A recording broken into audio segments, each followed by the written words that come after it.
Segimana pro kontra pun tentang MBG ini, tapi tetap ini adalah prioritas program Pak Prabowo. Meskipun ini sampai motong anggaran pendidikan sekitar 30-40% alokasi dari APBN bagian pendidikan.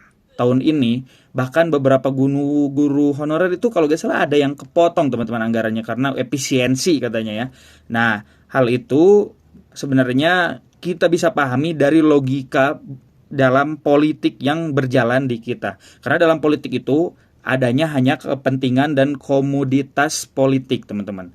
Misalnya kepentingan apa bang nih? Karena Pak Prabowo itu kemarin melibatkan banyak pihak dalam kampanyenya, otomatis sekarang itu waktunya dia untuk ngasih makan orang-orang yang sudah mendukung dia, teman-teman. Itu konsekuensi politik ya dari kampanye kemarin Pak Prabowo yang gemuk banget.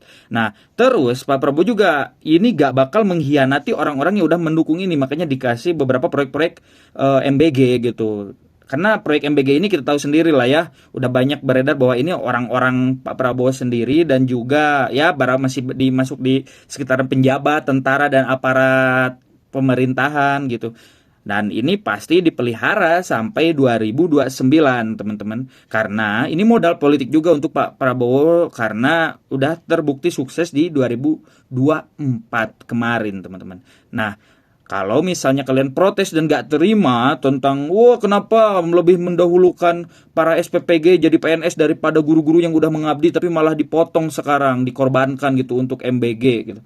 Nah, kalian mau ngomong sampai berbusa-busa pun konsekuensi di dalam politik itu salah satunya adalah komoditas politik. Guru itu di mata Pak Prabowo apalagi kemarin kampanye kayaknya gak ada nilainya dan secara elektabilitas kayaknya gak terlalu berpengaruh ke Pak Prabowo. Sedangkan MBG ini kan bisa disebut program utamanya, bahkan di debat kemarin di debat presiden diambil tuh, dibawa tuh temanya dan digembor-gemborkan terus kampanyenya. Sehingga ya kepentingannya itu teman-teman ya, komoditas kepentingan politiknya itu ada di MBG bukan di pendidikan teman-teman.